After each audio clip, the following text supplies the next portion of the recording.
AP మాజీ మంత్రి బొత్స సత్యనారాయణ మీడియాతో మాట్లాడుతున్నారు. ఇప్పుడు చూద్దాం. అయితే వాటిని చేయడానికి ప్రయత్నంగా ప్రభుత్వంతో అవి చేయించే ఏర్పాటును చేస్తూ వాళ్ళని ఒత్తిడి తీసుకొస్తూ చేస్తుంటాయి.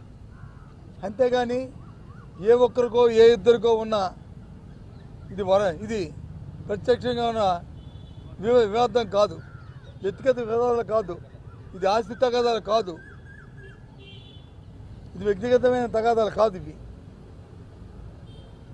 ఆ ఫండమెంటల్ వాల్యూస్ని పక్కన పెట్టి, ఆ ఫండమెంటల్ ఇష్యూని పక్కన పెట్టి ఇవాళ ఈ రకంగా మాట్లాడడం అనేది, రాజ్యాంగ భద్రమైన వ్యక్తులు మాట్లాడడం అనేది చాలా దురదృష్టకరమైన విషయాన్ని మరి గవర్నర్ గారి దృష్టికి తీసుకొచ్చాం.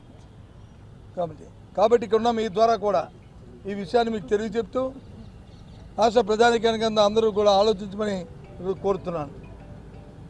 ఇది ధర్మమా?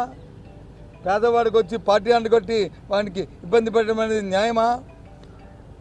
సామాజిక వచ్చి వాడు అవసరాన్ని తీర్చడానికి వచ్చి రాజకీయ పార్టీ రంగును పొలవడం అది మంచి పనా?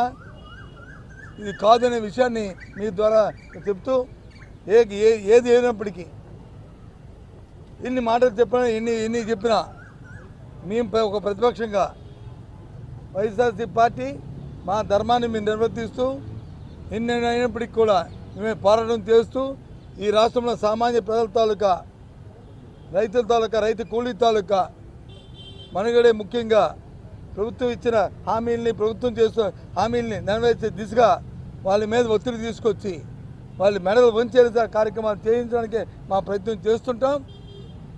ఎన్ని ఆహ్వానాలు వచ్చినా ఎన్ని వచ్చినప్పటికీ కూడా మా వంతు మేము నమ్మిన సిద్ధాంతాన్ని నమ్మి మేము ముందుకెళ్తామనే విషయాన్ని కూడా మీ ద్వారా రాష్ట్ర ప్రధానికి తెలియజేస్తాం. ఏంటండి అక్రమ కేసుల గురించి ఇంతకుముందే అంతమంది ఇచ్చాం, చూస్తున్నాం. రోజు కూడా అక్రమ కేసులు పెట్టడం, వైసీపీ కార్యకర్తల మీద, నాయకుల మీద, యాక్టివిస్టుల మీద, లేకపోతే జర్నలిస్టుల మీద, సంబంధం లేని పార్టీ లేని జర్నలిస్టుల మీద మీ మీద కూడా కేసులు పెడుతున్న ధైర్యం చూస్తున్నాం. ఈ రకంగా చట్టాన్ని చేతిలో తీసుకుని పోలీసు వ్యవస్థతో ఏ విధంగా జూమ్ చేసి చూస్తున్నాం, ఆ విషయాన్ని కూడా గవర్నర్ గారి దృష్టికి తీసుకొచ్చాం. ఓకే.